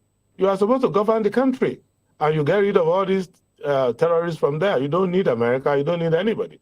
Because these terrorists, we know their profile. We know how they operate. There is no way a terrorist, whoever is supporting him, can be better equipped than the police, can be better supported than the sovereign authority of the armed forces. So you deal with that, and they may have an excuse to tangle with you. They may look for something else to say about you, but it won't be something like terrorists in your country. Okay, all right. Now, beautiful. We also mentioned corruption. Let's talk about corruption. What we have done differently? Is it to rejig the security at the anti-corruption agencies? Will you still allow the Attorney General of the Federation, to superintend the EFCC after everything that happened with Malami and the Abacha, the monies that we keep recovering, the fact you're a lawyer, I like the fact that you're a lawyer, and we see EFCC, you know, the prosecution, sometimes they go to court and the prosecutor is not very well grounded on the facts of the matter. What would you have done differently, you know, to ensure that the issue of corruption is reduced to the barest minimum if you were president? We are still looking at 2025 in retrospect. The first thing to do in dealing with corruption is to deal with corruption in government, which is you are not corrupt yourself, and you don't have corrupting tendencies around you, and you don't have family members poking their nose in every deal and running around. Nobody needs to talk, no contractor needs to talk to your son or your wife or family member in order to reach someone in government. So those in your government know that you don't give them the revenue targets for yourself and for your campaign, and you don't dabble in business, compete with business people, try to get a market share using your influence in government, and you do not do fraudulent procurement. Those things are within your control. You don't need the FCC for that, because the signature of the president directs his ministers where to go. And you will have chosen patriots who are not under the influence of envy and greed. And they are using the office as a ladder to go and contest elections somewhere. So when your cabinet is full of wannabes who are not ready to do the work, and they are always using the influence of that office to go and run for offices somewhere. Your minister of power wants to be governor in his state. Okay, your chief of staff wants to be this and that. Please, you are distracted at that point. Please, that is where corruption starts. We need to just ask this question. A lot of young Nigerians appear to be very disengaged from politics. So what do you think would convince Nigerians that your brand of leadership will be different and better? I would like that response in 1 minute, please. Thank you. The first thing is knowledge. If people get disengaged in something that is not knowledgeable, that's why we are bringing down to basics and basic. Two, people believe that government is too complicated and it cannot be solved except by a miracle. So we need to break it down to say, no, government is what you do. Thirdly, to get the citizen to be patriotic in itself. The fact that you have a bad government doesn't mean you can't have bad citizens as well. So when the mutually reinforcing badness of both the citizen and the government comes together, the country now starts to grapple with hopelessness. So the duty I owe is to let Nigerians know their duty first as citizens. So be law-abiding, pay attention to what's going on in your country, try to make sure your country works. Then you can now criticize government, you can now improve the government process. That's how to get young people interested, and they can run for office like I'm running. All right, thank you very much, Prince Adewale, a presidential candidate of the SDP. Adewale Adebayo, thank you very much for that correction. Presidential candidate of the SDP in the 2023 general elections. And you seem to have the backing of your party as you head towards 2027, is it? Yeah, we are working together. It doesn't mean other people should not show interest, but we are working together. With the party and I have become we become one in terms of principle, and that's how it is. We try to build a party where all members have the same philosophy, different style, but same That's philosophy. good to know. And my colleague here basically probably prophesied. So let's see how that one comes to pass. All right, we wish you the very best, and we will be speaking with you again as we approach. Thank you, and God bless Nigeria. God bless Nigeria. God bless you too. As we approach 2027 elections and 2026 campaign season, we'll definitely speak to you again. Thank you very much for being on the show. Thank you. Now let's take a break and then we'll come back to this conversation. Well, I like the gentlemen, Frank Ehioshun, Honorable Ejiofor Igwatu, Sumi Uranta, and Barrister Douglas Obankwa to stay with us as we get into another conversation. United States hands over critical military equipment to Nigerian forces as ISWAP plans coordinated drone attacks on troops in Borno, Yobe. Insecurity on the table to be discussed. Stay with us as we come back from this break.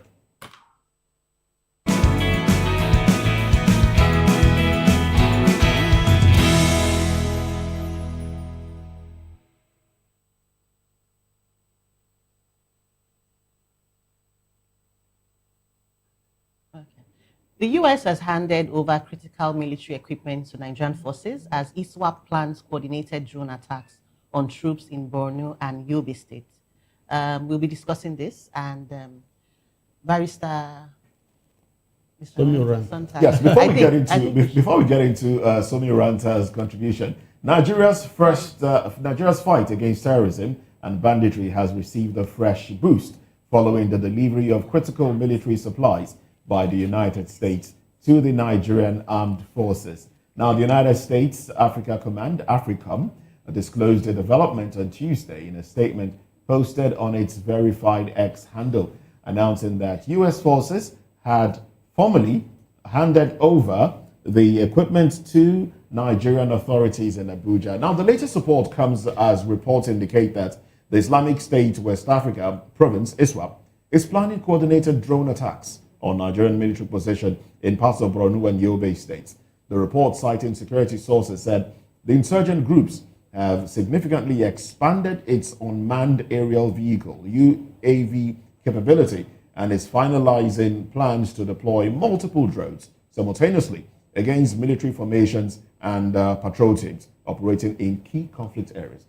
According to the findings, ISWAP fighters operating in the Timbuktu Triangle and Sambisa Forest axis recently received a fresh supply of about 35 drones, allegedly transported through routes around the Lake Chad Basin. The drones are said to have undergone test flights and are now operational, raising concerns within the military about a possible escalation in the group's use of aerial warfare. All right then. Oh well. Somi Ranta, yes. What do you make of this? I think my colleague here, Jane, was about to ask you a question. You see, the U.S. sending this critical military equipment to Nigerians, to Nigerian armed forces, does not sound well to me, because you see, only recently we heard about the military high command, talking about the fact that there is need to disengage, the fifth columnists that are in the armed forces. And if you are sending these things to the Nigerian armed forces, for them to use it, those military equipment, the fight against insurgency, you're actually putting it in the hands of the enemy. Because these people, see, there are critical things we need to know. There are critical things we need to do as a nation for us to be able to handle those things and use it effectively. The training is there, but even most important aspect of it is the fact that you will have a military that is peopled with so many kind of human beings, elements from the enemies you are fighting. For example, have you found out who gave the intel on that Brigadier General Uba? How did he come to? Yes, how did the enemy get his exact location for them to reach him and take him before the Nigerian armed forces could get there? What happened? They are talking about the fact that they need to stop this reintegration process. So when you have all these sort of elements in the military, one way or the other, as you are having your plannings and all that, the information is going to the enemy. So these things, I can tell you, will be in the hands of the enemies in no time. So if the Americans or the Israelis... No, this is actually in the hands of the enemy already. These drones are... No, I'm talking about the one the Americans are bringing in Nigeria. Okay. Yeah. Okay. Because you are not dealing with learners in this whole thing. These are trained fighters. All right, then. Thank you very much, Mr. Somi Ranta. And now let's go to Frank Ehiosho. Frank, thank you for staying with us. Now, the United States have said they will supply weapons to Nigeria, but let's x-ray the December 25 bombing, the Sokoto bombing. How effective? We've had questions repeatedly as to how effective that operation was, and now a particular organization, security outfit, has brought out a report. I think Beacon Security Outfit has brought out a report saying out of the many bombs that were fired, a few of them did not detonate. And those are the ones we're seeing, young people play with. How America's involvement in all of this, is this going to be detrimental to the government? Especially seeing that the group that was targeted, according to the security outfit, was a Lakurawa security outfit. And Lakurawa is really not as operational around Nigeria as ISWAP, Boko Haram, and bandits and the rest of them. Mahmuda and the rest of. I think Mahmuda is also down there in the Northwest. Yes, they're down there. So, how effective is this partnership with the United States? And seeing that ISWAP operators, ISWAP terrorists are even trying out their own drones before being operational. What do we have on our hands here? If you can hear me. Yes, I can hear you. Go ahead. Yeah, I have heard the often time on this platform that nationhood is a choice made by a collective. And if that collective doesn't uphold the requisite discipline to sustain nationhood, not even angels from heaven can make that nation survive. In the history of the evolution of mankind, no nation builds another, but for the pursuit of our own personal interest. But basically, every nation serves our own purpose. The fact that this partnership has come up presently is not worth celebrating. It's first of all a show of shame. Because when Nigeria was Nigeria, Nigeria guaranteed the safety of nations in this sub-region, even beyond. But that Nigeria cannot guarantee security within our frontiers is sure shame.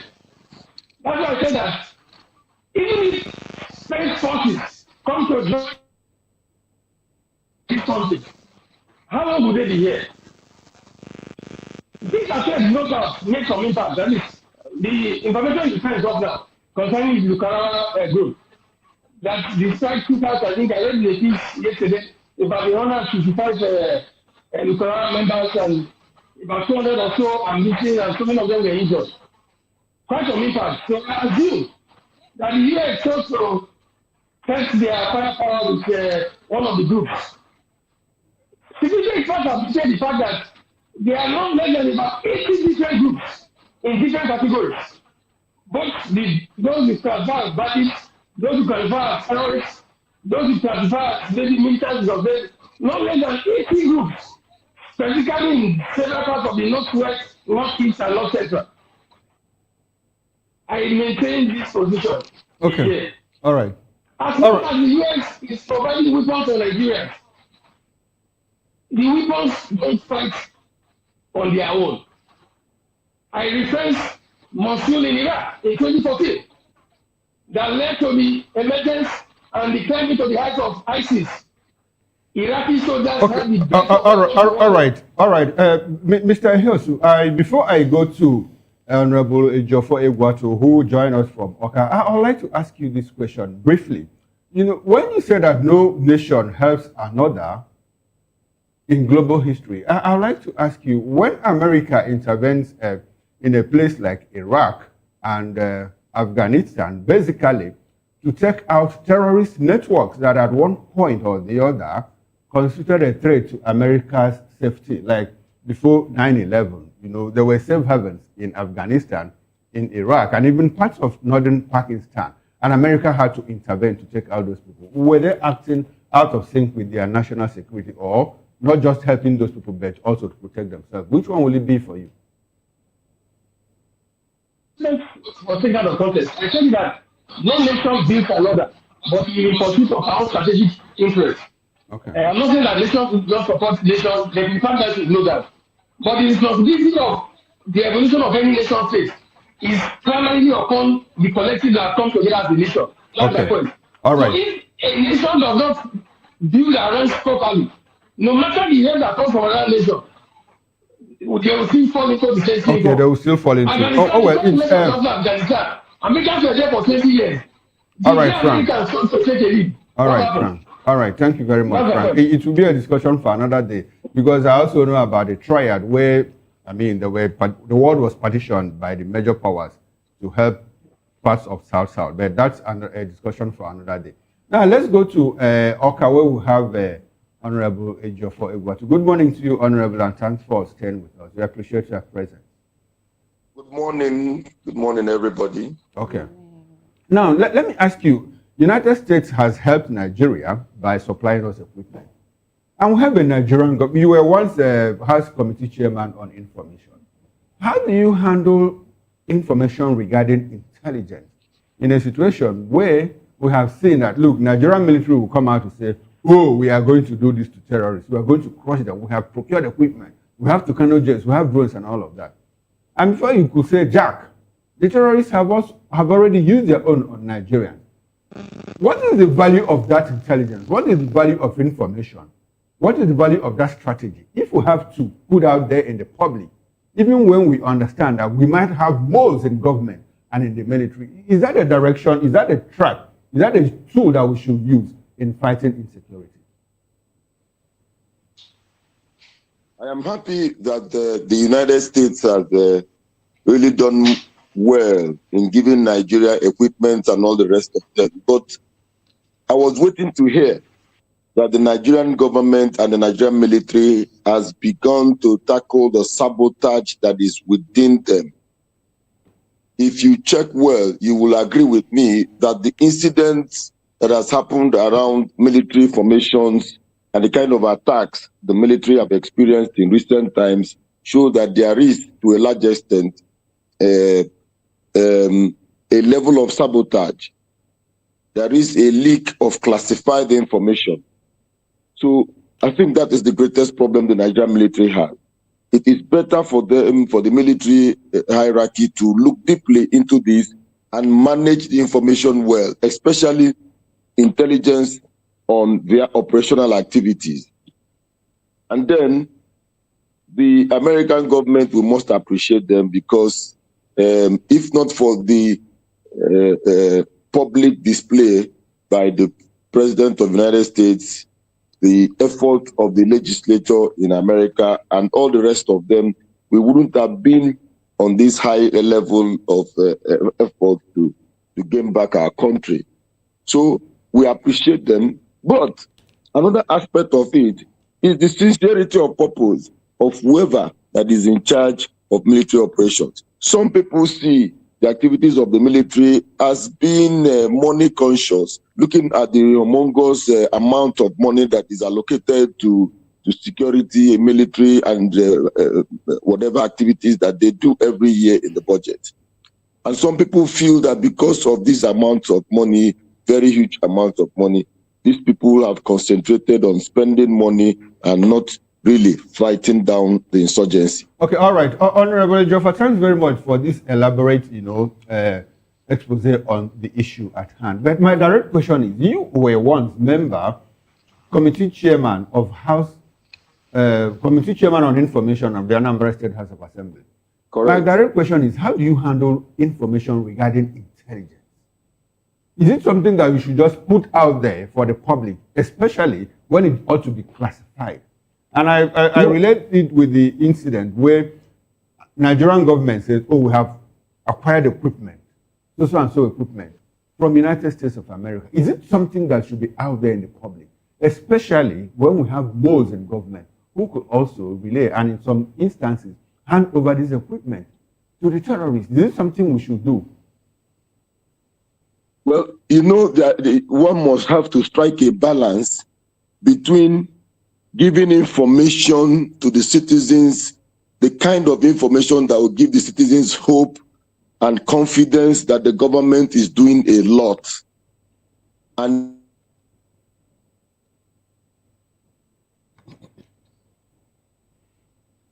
unfortunately, we seem to be having a glitch there. And information is on the need-to-know basis when it comes to intelligence.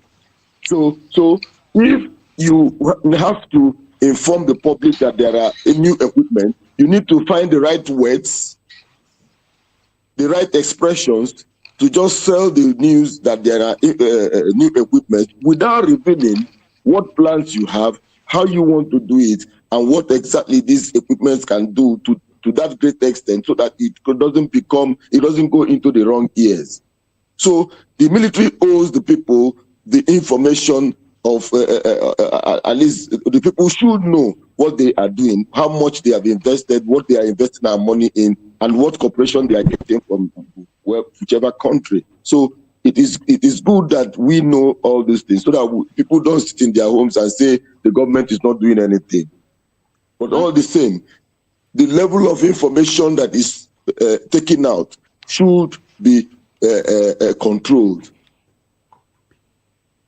So I think one of the things, can you hear me? Yes, I can hear you, Honorable. Go ahead. So one of the things the military should do is their in-house intelligence, not the ones they dish out to us in public. Their in-house operational intelligence. They should do everything possible to protect it, because the way their military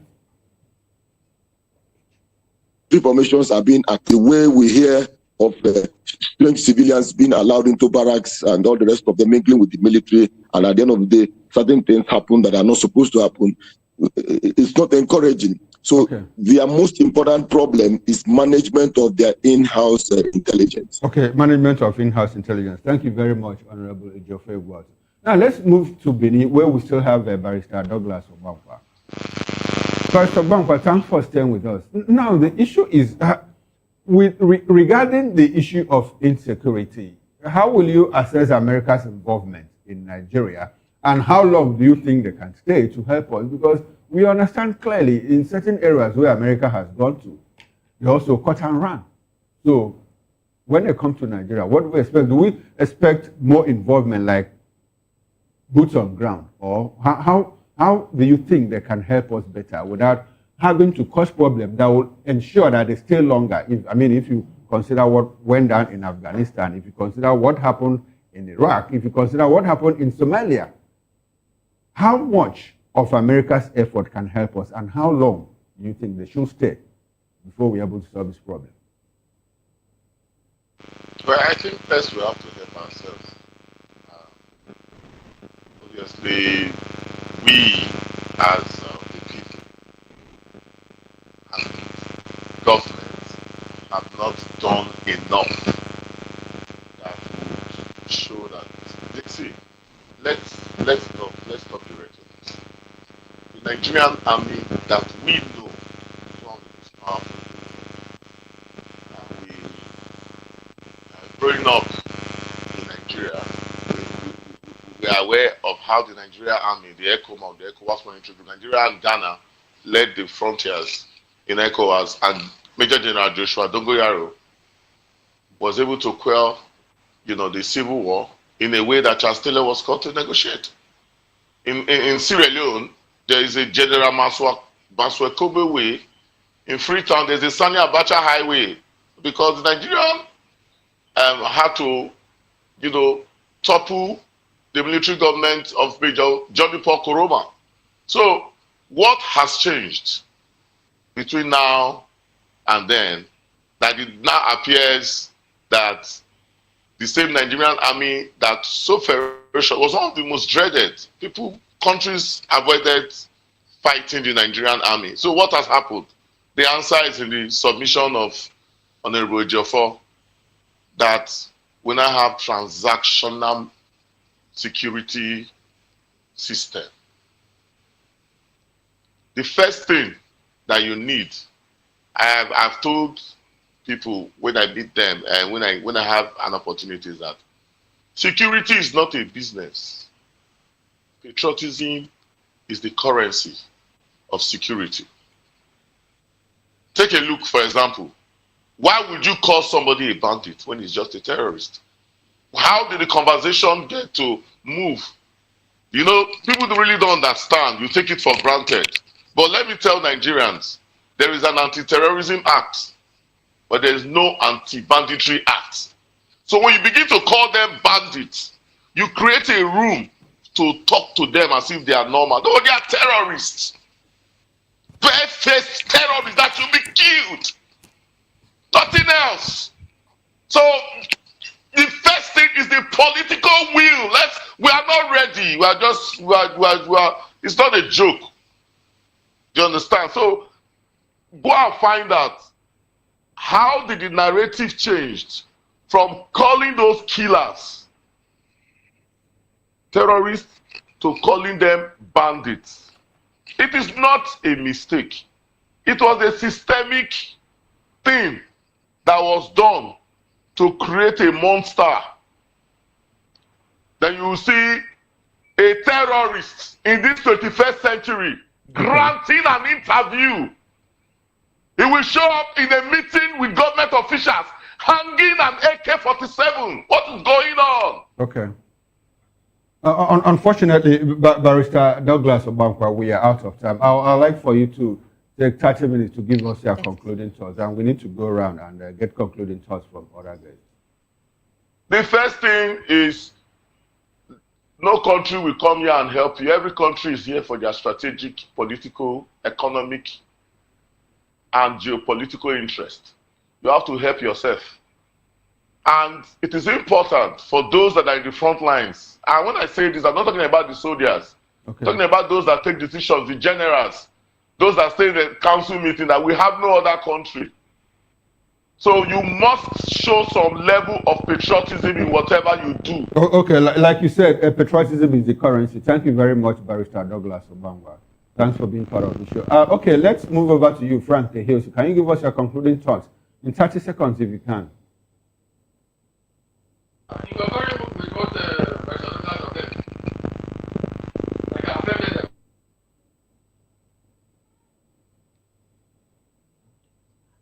Oh, okay. Unfortunately, we are having audio challenges from Benin City. Gentlemen, thanks for being part of the show. Let's go to Oka and get concluding thoughts from Honorable Ejiofor Egwuatu. Okay, unfortunately, we have lost connections with him. So let's come back to the studio. Mr. Oranta, what are you leaving us with this morning regarding the case of insecurity and America's involvement? Quickly. I think the government have to sit up. This same policy of de-radicalization and reintegration, they must do away with it forthwith and find a way to weed out all those elements of I hate calling banditry, of terrorists, that those terrorism inclinations that are within the armed forces, because you cannot be fighting and you have the enemy in your house. That is what they call household enemy. It's more dangerous than the external enemy. Until they start that, and then the people who are sponsoring this thing, that list of about 400 people, Nigerians, who are sponsoring and enabling terrorism, they must release it if they think that they are serious. Otherwise, we're just wasting our time. Otherwise, we're just wasting our time, unfortunately. And I hope that we don't paint the very scary picture that we have painted. I just hope that it doesn't become a reality. Now, this is where we draw the curtain on VOP this morning. We're speaking with Barrister Darlington Agomo, lawyer and a political affairs analyst. We also had Barrister Douglas Obankwa, convener, Security Situation Room from Benin City. We also had Mr. Frank Ehiosu. Mr. Frank Ehiosu is an author and political affairs analyst. And from Oka, we were joined by Honorable Ejiofor Egwuatu, former member Anambra State House of Assembly. And from the studio here, we were joined by Mr. Somi Uranta, author and philosopher, as well as political affairs analyst. Gentlemen, thank you very much. Say a very big thank you to you because we appreciate your presence. And I do hope that we can do this some other time. Now, on behalf of the backroom staff and my colleagues here, Moses Humphrey and Jen Agoye, I am Chukwuma Okoro. We will return at 10 o'clock for Newspaper Review. Please do join us again. But for now, enjoy the rest of your day.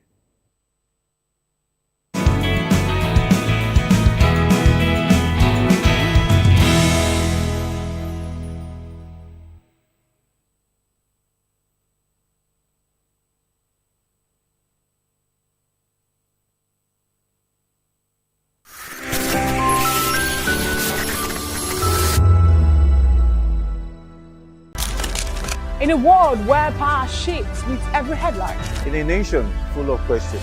In a world filled with noise, the truth needs a voice. the policies that shapes our world, and the economy that determines our future. Every hour, every day, the grapevine keeps buzzing. And together, we are committed to telling the stories that shape our world, because your voice is our focus. Don't forget, our voice matters the most. Let us come together and share our concerns.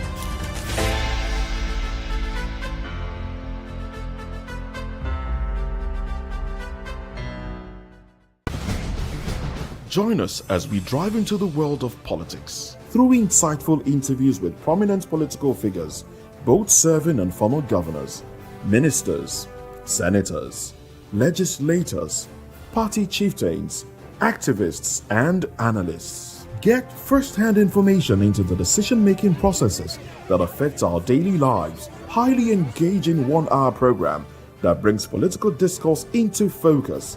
I am Chukwuma Okoro. Political Lens, Monday through Friday, 6 to 7 p.m. Join us. In a world where truth is the ultimate power and opinions scream the loudest, it's time to wade through the noise. Hunger no get tribe! Hunger no get religion! And scan the human interest and trending topics that matter.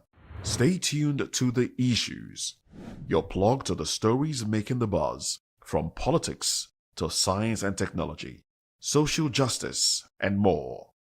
Let's tackle the tough questions and expose the truth. The Issues, on Voice of the People Television, Mondays to Fridays, 8 to 9 p.m. The Issues. Don't just react, understand. Behind every broken desk lies a broken promise. Education shapes the nations. But who is asking the right questions? Introducing Edu Dialogue, the show that goes beyond the surface, exposes the cracks, the corruption, and the silence in Nigeria's education system. Edu Dialogue, Saturdays, 3 p.m., only on VOP TV.